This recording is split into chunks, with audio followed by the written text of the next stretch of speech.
හයි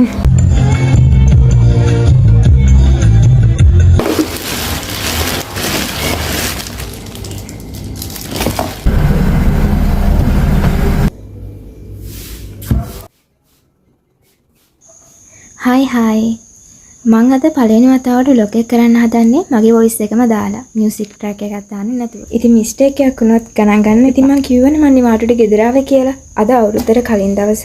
ඉතින් අපේ ගෙදර හරිම බිසි. මම මේ try කරන්නේ අවුරුදු කෑම මේසෙට මගේ අතින් මොන හරි දෙයක්. ඇත්තටම මං බෝඩිමක ජීවත් වෙන කෙනෙක් නිසා කඩෙන් කාලා එපා වෙලා තියෙනවා. ඉතින් මං කැමති ගෙදර ඇවිල්ලා මොන හරි හදාගෙන කන්න. එහෙම නැත්නම් හදලා. ඉතින් මං ගෙදර ආවම කරන්න ආසම දෙයක් තමයි මොන හරි දෙයක් හදන මේකෙන් මගේ ස්ට්‍රෙස් රිලීස් වෙනවා. හැමදාම එකම විදිහට ගෙවුණු ජීවිතේට පොඩි වෙනසක් එනවා වගේ හැඟීමක් තියෙනවා. මුලින්ම මම පිටි හලා ගත්තා. ඊට පස්සේ පොල් එලි ගහගත්තා. ඊට පස්සේ දැන් පොල් ගානවා. ඊළඟට මම මේ පොල් වලින් උකු පොල් කිරි ගන්නවා. සමා වෙන්න. ඊට පස්සේ වැඩේ පහසු කරගන්න බ්ලෙන්ඩර් එකක් තියෙනවා. බ්ලෙන්ඩර් එකෙන් පොල් ටික ඔක්කොම අපි බ්ලෙන්ඩ් කරගන්නවා. බ්ලෙන්ඩ් කරගන්න හේතුව තමයි මට ඕනේ මං හදන ඔක්කොම දේවල් හොඳ කිරි රසට තියෙන්න. අතින් මිරිකුවොත් 100% එකෙන් මට ගන්න බැරි නිසා මම මේ බ්ලෙන්ඩ් එක පාවිච්චි කරනවා. කුකිස් හදා ගන්න ඕන පදම ගන්න ඕනේ. මම මේකට මෙච්චරක් දාන්න ඕනේ කියලා දන්නේ නැහැ. මට හිතෙන ප්‍රමාණය එකතු කරලා මට තේරුණාම මේක හරි කියලා මම එතකොට පිටියට ගන්නවා. ඇත්තට මේ දේවල් කරනකොට මාව මගේ චූටි කාලේට යනවා වගේ හැඟීමකුත් තියෙනවා. අම්මා තාත්තටත් වඩා කිරි අම්මා ආතයික ගෙවන ජීවිතේ මට මේ හැම දෙයකම මතක් වෙනවා. මීට අවුරුදු 2කට කලින් මේ දේවල් කියව කරන්න ලොකුත් මාත් එක්ක ඉඳියා. හැබැයි දැන් ලොකු බැඳලා ගිහිල්ලා නිසා මම තනියම තමයි මේ දේවල් කරන්නේ.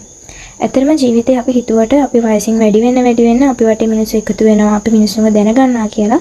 ඇත්තටම වෙන්නේ අපි චූටි කාලේ ඉඳන් ඉඳපු මිනිස්සු අපෙන් ටික ඈත් වෙලා එයාලගේ අරමුණු වලට ගිහිල්ලා අපිත් වෙන පාත් වල යන එක.